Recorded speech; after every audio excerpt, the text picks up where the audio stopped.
Hello friends, welcome back. तो आज मैं लेकर आया हूँ ईडियम्स और एक्सप्रेशन की सीरीज का पार्ट 4। और हमेशा की तरह मैं आपके पास इजी लेकिन यूजफुल ईडियम्स लेकर आ रहा हूँ। हो सके तो अपनी लैंग्वेज में इसको यूज भी कीजिएगा। So let's start with the revision first.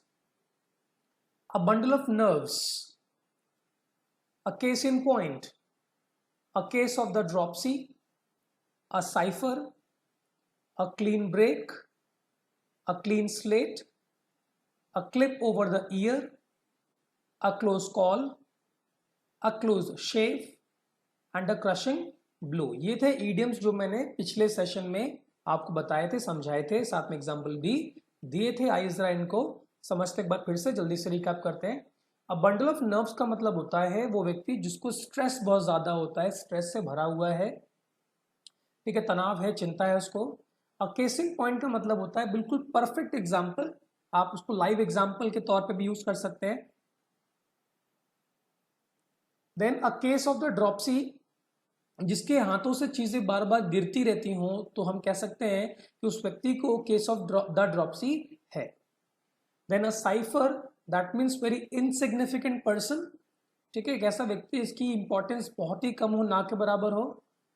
A clean break, permanently, है ना, ब्रेक ऑफ हो जाना, रिलेशनशिप टूट जाना। अ क्लीन स्लेट, पिछले जितने रिकॉर्ड्स हैं वो सारे मिटा दिए जाएं और फिर से नया शुरू करने के लिए हम इसको इस्तेमाल करते हैं। और एग्जाम्पल में आप किसी क्रिमिनल की बात कर सकते हैं। क्रिमिनल ने कुछ जुर्म किया है, उसके लिए उसको सजा भी सुनाई गई है, उसने पूरी सजा काट ली है ना, पनिशमेंट अपनी झेल ली है, तो अब वो, है ना, रेडी है सोसाइटी को वापस ज्वाइन करने के लिए। Okay. A clip over the ear, कान के ऊपर, है ना, चपत लगाना, मारना, थप्पड़ मारना कह सकते हैं इसको। अ क्लोज कॉल और अ क्लोज शेव, दोनों का मतलब एक ही होता है, बाल बाल बचना। अ क्रशिंग ब्लो का मतलब होता है जिसको ऐसा ऐसा ऐसी डिफीट हो, ऐसी कोई हार हो जिसमें दिल टूट जाए, है ना, उसको बोल सकते हैं क्रशिंग ब्लो। ठीक है, तो चलिए फिर आज के, है ना, ईडियम पर गौर करते हैं। तो पहला है a crying shame. A crying shame का मतलब हुआ a pity, a disgrace, something unfair that makes us feel sorry for the victimized. ठीक है, हम दया दिखा रहे हैं, है ना। एक डिसग्रेस है, ग्रेस का मतलब तो अच्छा लाभ होता है, ठीक है ना, लेकिन डिसग्रेस का मतलब होता है शर्म होना। ठीक है, कुछ अनफेयर है जो हम सबको सॉरी फील कराता है उस व्यक्ति के लिए जिसने उसको झेला है। एग्जाम्पल देखिए, it's a crime shame so many children are dying of malnutrition through out the world while the rest of us become fat and overweight. कि बड़ी दयनीय बात है कि बहुत सारे बच्चे जो हैं वो कुपोषण, माल न्यूट्रिशन माने कुपोषण से मर रहे हैं जब पूरे विश्व में, जबकि बाकी जो बच्चे हम लोग हैं वो मोटे हो रहे हैं और वो ओवरवेट हो रहे हैं। ओके, तो यहाँ पे एक देख सकते हैं, दयनीय है, इसको शर्मिंदा होने की बात है।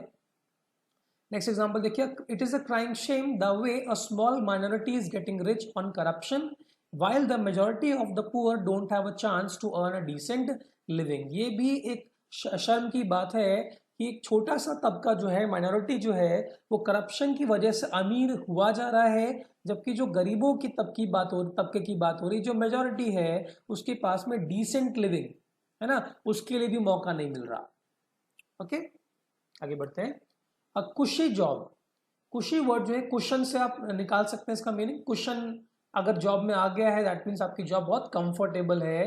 तो इसका देखते हैं क्या मीनिंग है। It is an easy job that is not demanding और difficult, a comfortable enjoyable job that does not take too much effort. एक ऐसी जॉब है जो आसान है, इसमें बहुत ज़्यादा डिमांड नहीं है, टारगेट्स नहीं है बहुत ज़्यादा, डिफिकल्ट नहीं है, कंफर्टेबल है, आप उसको एंजॉय कर सकते हैं, जिसमें एफर्ट बहुत ज़्यादा नहीं लगते। एग्जाम्पल देखते हैं। The managing director has given his mistress a nice cushy job in his office and the rest of the staff members are feeling resentful। ठीक है, जो मैनेजिंग डायरेक्टर है उसने अपनी मिस्ट्रेस को, है ना, एक अच्छी जॉब दी, कुशी जॉब दी है ऑफिस में, जबकि बाकी जो है स्टाफ मेंबर्स के उनको गुस्सा आ रहा है। ठीक है, my best friend has got a nice cushy job in an air conditioned office while I have to work really hard out in the heat of the day as a gardener। कि मेरे best friend जो है उसको बहुत अच्छी job मिली है air condition office में, जबकि मैं एक गार्डनर की तरह हार्ड वर्क करता हूँ धूप में, गर्मी में, है ना। तो कितना अच्छी जॉब उसको मिली है। आगे बढ़ते हैं। अ cut above the average.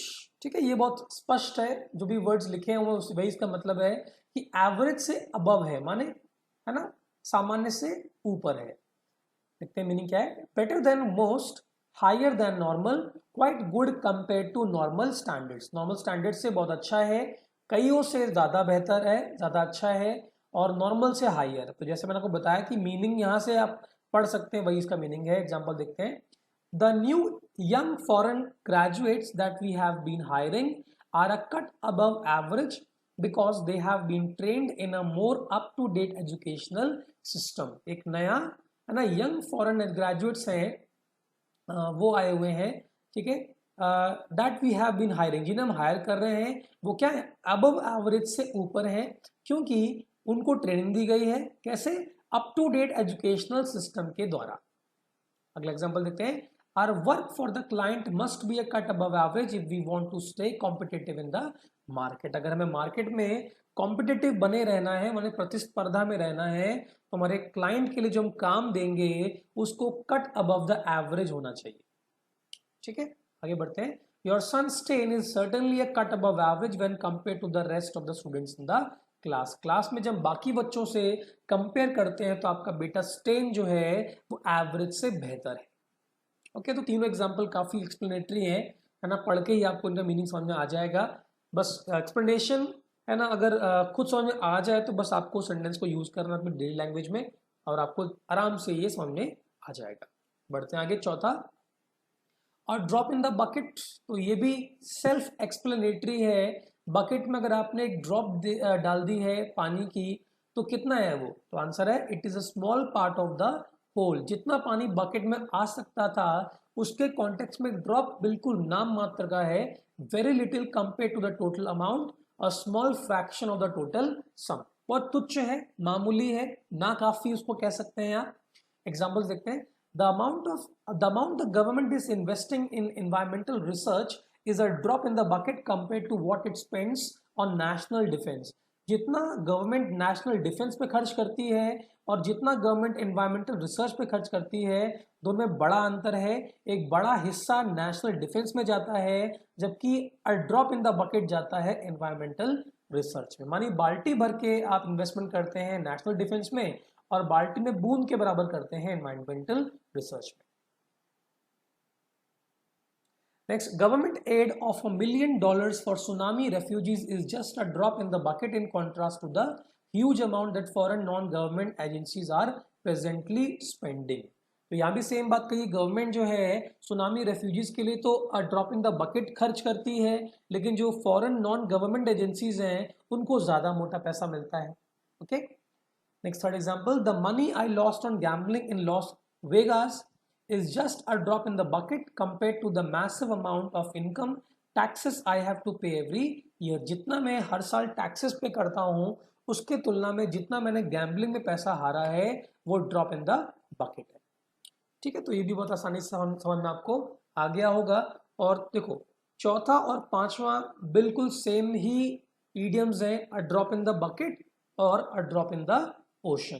Ocean में भी ड्रॉप कितनी होगी, बिल्कुल ना के बराबर है। इवन अगर आप ओशन में एक बाल्टी पानी भी फेंक देते हैं तो भी उससे है ना, ना तो ओशन को कुछ एक्स्ट्रा मिल गया, ना आप एक बाल्टी पानी निकालेंगे तो कुछ फर्क पड़ने वाला है ओशन को। तो बहुत माइन्यूट, बहुत मामूली सा एक वैल्यू या अमाउंट है। एग्जाम्पल देखते हैं इसका। $1 million is a drop in the ocean compared to the total amount needed to combat starvation and hunger in the Sudan। तो $1 million जो है ना, जो आपने खर्च किया हुआ है वो ड्रॉप इन द ओशन है, उस कंपैरिजन में, उस अमाउंट के कंपैरिजन में जो आपको चाहिए है ना स्टारवेशन और हंगर से सूडान में लड़ने के लिए। ठीक है, बाकी एग्जाम्पल भी पढ़ के देख लीजिएगा और आपको बिल्कुल सेम इंफॉर्मेशन मिलेगी। कंफ्यूजन लगे तो है ना कमेंट बॉक्स में जाके वापस आप मुझे सारी बातें बता सकते हैं कहां पे आपको डाउट लग रहा है। नेक्स्ट, अडड। ठीक है, डेफिनेशन पढ़ते हैं। Just as a bomb that has been dropped may fail to explode due to a faulty triggering device, so a plan or performance may lack the necessary spark to fire the imagination of the public. Example क्या दिया कि जैसे मान लीजिए आपने एक bomb जो है उसको ड्रॉप किया हुआ है, लेकिन वो फेल हो गया क्योंकि आपने एक ऐसा डिवाइस यूज किया उसको एक्सप्लोड करने के लिए जो फॉल्टी है। ठीक है। उसी प्रकार से एक प्लान या परफॉर्मेंस जो है जिसमें वो जरूरी स्पार्क नहीं है, ठीक है, जो पब्लिक की इमेजिनेशन को फायर करने के लिए जरूरी होता है। ठीक है, आपने नोटिस किया होगा कोई इन्फॉर्मेशन आप किसी से शेयर करते हैं तो जितना एक्साइटमेंट आपको रहती है उस इन्फॉर्मेशन के लिए, हो सकता है अगला उतना एक्साइटमेंट से उस इन्फॉर्मेशन को ना सुने।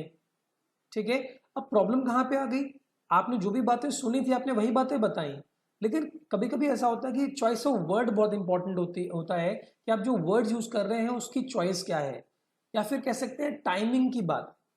ठीक है, कि आपने जोक कब सुना है, कहते हैं परफेक्ट टाइमिंग, आपने जोक सुना है उसमें टाइमिंग की हल्की सी प्रॉब्लम हुई, कि जैसा अगर आप कभी स्टैंड अप कॉमेडी देखते हैं तो उसमें जो पंच लाइन है ना बोली जाती है, या उसको कहते हैं पंच लाइन मारना कहते हैं, तो वो होती है, वो तभी होती है जब ऑडियंस शांत होती है। लेकिन अगर आप जोक सुना रहे हैं और ऑडियंस उस बीच हंस रही है तो आपका जोक जो है हो सकता है अननोटिस चला जाए, तो इट कैन बिकम अ डड। ठीक है, तो कुछ ऐसी चीज है जिसकी वजह से कुछ है ना स्पार्क नहीं मिल रही, इमेजिनेशन को फ्यूल नहीं मिल रहा है ना, उसको हम डड कह सकते हैं। एग्जांपल देखते हैं, the fireworks extravaganza was a disastrous disappointment because the ignition devices didn't go off in sequence, so the whole show was a dud। तो फायरवर्क्स किए गए थे, है ना, वो एक्स्ट्रावेगेंजा माने बहुत लैविश, बहुत बड़े पैमाने पे किए गए थे, तो वो डिजास्ट्रस था, है ना, बिल्कुल खराब हो गया था, वो डिसअपॉइंटमेंट हो गई थी, क्योंकि इग्निशन डिवाइसेस जो है समय पर सीक्वेंस में बल्कि वो स्टार्ट नहीं हुए, तो पूरा का पूरा शो कैसा बन गया, डड बन गया। एक और एग्जांपल देखते हैं, the high school opening performance of a Shakespeare's play Macbeth failed to awaken the imagination of the student body, it was a real and total dud. तो जो हाई स्कूल में जो ओपनिंग परफॉर्मेंस रखी गई थी Shakespeare के play का नाम था उसका मैकबेथ, तो उसने स्टूडेंट बॉडी को की इमेजिनेशन को अवेकन करने में वो फेल हो गया, तो पूरी तरह से वो भी डड माना गया। ठीक है, ऐसा हमारे साथ में हुआ था, हम ग्रेजुएशन में जब हम एक प्ले कर रहे थे, तो हमारा प्ले जब रिहर्सल ग्राउंड पे था तो it was a wonderful show, सभी उसको अप्रिशिएट कर रहे थे, इवन जो मैम उसको है ना मॉनिटर कर रही थी उन्होंने भी बताया था कि आपका प्ले बहुत शानदार होने वाला है, मैं तो अभी से बहुत एक्साइटेड हूँ, और उनकी बातें सुनकर हम डबल एक्साइटेड हो गए। तो हमेशा एक बात कही जाती है, we have saved our best for the last. ठीक है, हमने सबसे अच्छा जो है वो लास्ट के लिए सेव किया। ठीक है, और उन्होंने ऐसा हमारे साथ भी किया कि हमारा परफॉर्मेंस उन्होंने सबसे आखिरी में कर दिया, कि बाकी जो हो जाए उसके बाद आखिरी वाला जो है एकदम फ्यूल कर देगा, इग्नाइटेड कर देगा। ठीक है, और सब कुछ बहुत बढ़िया जा रहा था, हम अपने टाइम का वेट कर रहे थे, लेकिन हमसे जो पहले की परफॉर्मेंस हो रही थी, है ना, उस परफॉर्मेंस के एंड होने पे जो माइक कंट्रोलर होता है उसने अपना उस इवेंट को उस प्ले को है ना डिस्क्रिप्शन देते देते जब उसको एंड किया तो फाइनली उसने बोल दिया थैंक यू। ठीक है, आप सबने बैठ के इतना अच्छा सुना, है ना, इतने मजे से सुना, इसके लिए बहुत बहुत थैंक यू। ठीक है, और जैसे ही उन्होंने थैंक यू बोला तो वैसे ही ऑडियंस में जितने लोग बैठे हुए थे वो उठ के खड़े हो गए और वो जाने लग गए। ठीक है, और ऑलमोस्ट समझ लीजिए half of the crowd was left. ठीक है, आधा क्राउड ही बचा था, बाकी सब जा चुके थे। ठीक है ना, तो फिर मैम दौड़ी दौड़ी आई कि तुमने ये क्या कर दिया, तुमने अभी क्यों थैंक यू बोल दिया, अभी तक परफॉर्मेंस बची हुई थी। तो उसको बड़ा सॉरी फील हो, कह रही मैंने गलती कर दी, अननोइंगली करी गलती, लेकिन उस गलती से बहुत बड़ा ब्लंडर हो गया। ठीक है, फिर मैम ने वापस उनको कॉल किया कि अभी एक एक और प्ले बाकी रह गया है, आप उसे सुनिए। लेकिन हो सकता है कि वो काफी लंबे समय तक वो बैठे हुए थे इस वजह से, ठीक है, तो वो लौट के आए नहीं, और जो बच्चे बैठे हुए थे वो भी डिसइंटरेस्टेड बैठे हुए थे। ठीक है, फिर हमने जब शो स्टार्ट किया क्योंकि सब कुछ नेगेटिव हो चुका था ऑलरेडी, तो हमारा परफॉर्मेंस सबसे बकवास था उस टाइम। ठीक है, तो the performance that we did at that moment it was a complete dud. Okay, so आप लाइव एग्जांपल भी देख सकते हैं, तो जो मैंने आपको अभी एग्जांपल दिया वो क्या था, it was a live example. ये बढ़ते हैं, अ फेयर क्रैक एक्ट।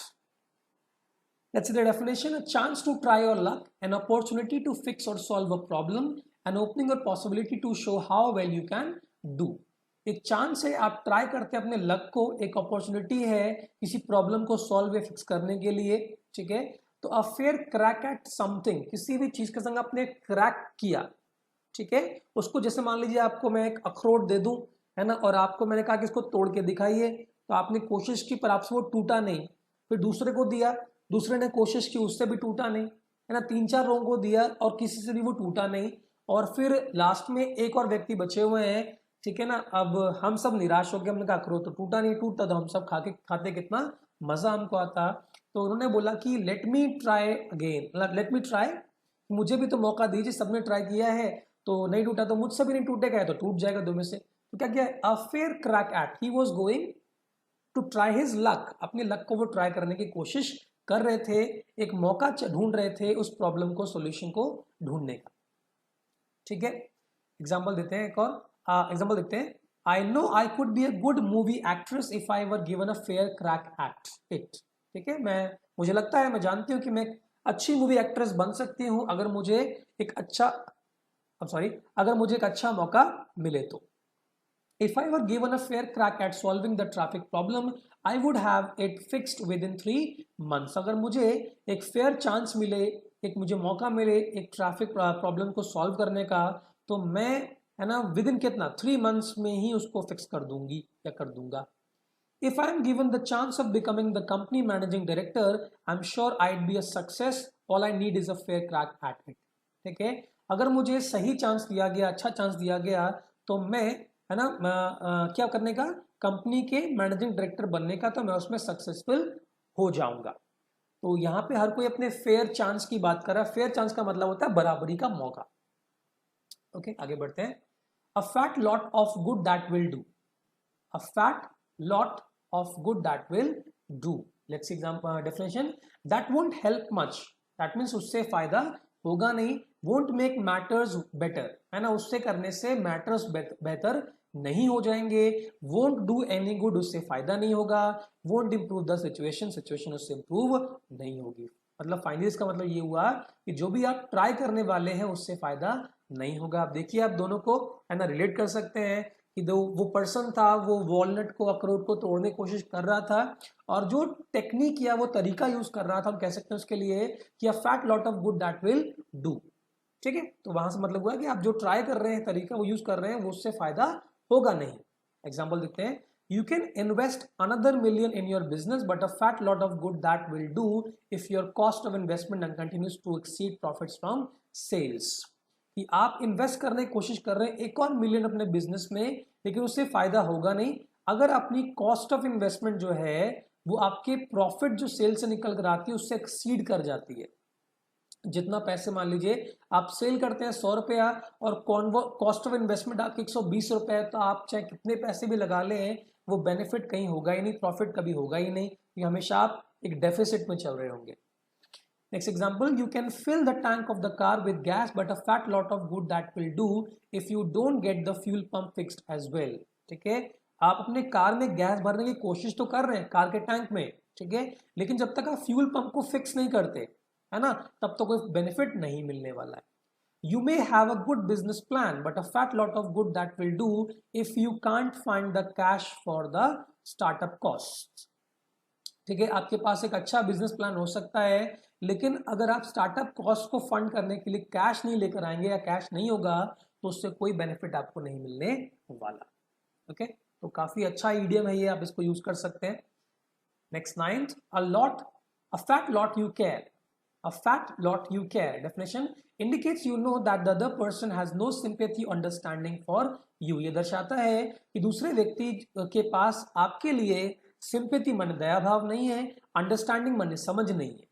एग्जाम्पल देखते हैं। I am following apart emotionally because I am disappointed about a love but a fat lot you care.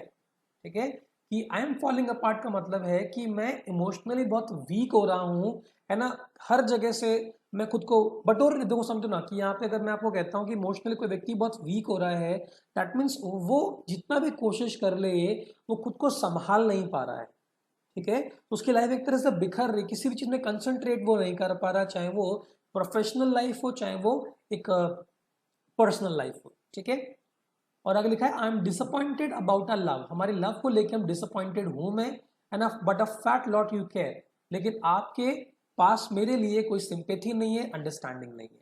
एक और एग्जांपल देखते हैं। Your hate and greed have driven me to destruction but a fat lot you care, आपकी जो नफरत है, आपकी जो ग्रीड है, ग्रीड माने क्या होता है, लालच, है ना, आप ड्रिवन मी, उसने मुझे डिस्ट्रक्शन की ओर धकेल दिया है, डिस्ट्रक्शन की ओर लेके गई है, लेकिन तुम में केयर इस बात पे नहीं करते हो, but a fat lot you care. I have never been through such terrible suffering in my life. अपने जीवन में इतनी बुरी सफरिंग में कभी मैंने फेस नहीं करी है। But I can see you have absolutely no pity for me. पर मैं देख सकता हूं कि आपके मन में मेरे लिए बिल्कुल भी दया नहीं है। अ फैट लॉट यू केयर। ठीक है, तो यहां से भी सेम बात है कि आप बिल्कुल भी केयर नहीं करते हैं। आगे बढ़ते हैं। A fate worse than death. A fate worse than death. ठीक है, मीनिंग देते हैं suffering that is so bad that dying would be easier or may be better. क्या बोल रहा है कि जो सफरिंग जो झेल रहे हैं, जो परेशानी आप झेल रहे हैं, ठीक है, दैट इज सो बैड, वो इतनी बुरी है कि डाइंग, अगर आप मर जाते हैं तो वो ज्यादा बेहतर है, या कह सकते हैं बेटर है। ठीक है, आसान है बल्कि बेहतर कह सकते हैं इसको। Example, being in a state of insufferable pain for months and months is a fate worse than death itself. ठीक है, कि ऐसे पेन में है आप महीनों और महीनों में, कई महीने बीत गए, आप ऐसे पेन को झेल रहे हैं जो इनसफरेबल है, उसको सफर नहीं किया जा सकता है, तो उससे बेटर है कि डेथ को कबूल लिया जाए। Next example, loving someone who is burning with hatred towards you can be compared with a fate worse than death.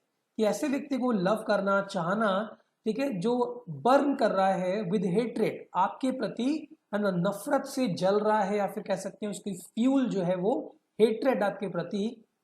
ठीक है, तो इससे कंपेयर हम कर सकते हैं, it is with a fate worse than death. ऐसी किस्मत है जो डेथ से भी बुरी है। It is possible to argue that there is no fate worse than death, but being married to my wife would surely put you to the test. ये कह रहा है it is possible to argue करना possible है कि कोई fate नहीं है डेथ से वर्स। फेट माने किस्मत, है ना, मौत से बुरी कोई किस्मत नहीं है। But being married to my wife, मैं अपनी बीवी से जिससे मेरी शादी हुई है, would surely put you to the test, लेकिन वो मेरा इम्तिहान ले लेगी। थोड़ा सरकास्टिक वे में कहा गया है यहाँ पर, लेकिन बात वही है कि डेथ से बेटर कोई फेट नहीं हो सकती है। और उसको सीखने समझने के लिए, है ना, मैं आपको एग्जांपल देता हूँ that I am married to my wife. ठीक है, तो अगेन ये बहुत ही अच्छे ईडियम्स थे, and thank you for your time, thank you for your learning. आप सीख रहे हैं, ये बहुत बड़ी बात है। वरना इस लॉकडाउन की सिचुएशन में बहुत लोगों का कंट्रोल, आप सुन रहे होंगे न्यूज़ वगैरह में, छूट रहा है ना। लोग अजीबो गरीब हरकत करने पर, है ना, आमादा हैं या मजबूर हैं। ठीक है, लेकिन आप एक अच्छे लॉट को बिलोंग करते हैं, क्योंकि आप अपने, है ना, लर्निंग को इम्पोर्टेंस दे रहे हैं, आप अपने बेटर फ्यूचर को इम्पोर्टेंस दे रहे हैं। बस इसी, है ना, चीज़ को कंटिन्यू करते जाएं, एंड आप ग्रो कर जाएंगे एक दिन, आप बहुत सक्सेसफुल हो जाएंगे। लेकिन उसके लिए थोड़ा सा आपको वेटिंग पीरियड, है ना, अपना काटना होगा। इस टाइम को बस जाने दीजिए। ठीक है, एक मुझे बहुत अच्छा किस्सा याद आ रहा है। एक बार किसी राजा ने अपने मंत्री से कहा कि कुछ ऐसा लिखो जो हर सिचुएशन में हर व्यक्ति के लिए, है ना, लागू हो जाता हो। तो उस मंत्री ने लिखा, ये वक्त भी गुजर जाएगा। तो राजा पहले समझ नहीं पाए। राजा ने पूछा, इसका क्या मतलब है, ये कैसे सब पे, है ना, अमल कर सकते हैं आप। तो मंत्री ने समझाया कि भाई जो खुश है ना, जरूरी नहीं कि उसकी जिंदगी भर में खुशी रहेगी रहेगी, क्योंकि सुख के बाद दुख आता है और दुख के बाद सुख आता ही आता है। तो जो सुख है उसका वक्त भी गुजर जाएगा, और जो दुखी है उसका वक्त भी गुजर जाएगा। तो इस वक्त क्या है, लॉकडाउन का पीरियड, मैं क्या बोल रहा हूँ, ये वक्त भी गुजर जाएगा। ठीक है, I hope you are having a wonderful time. Let's meet in the next session. Till then, bye bye.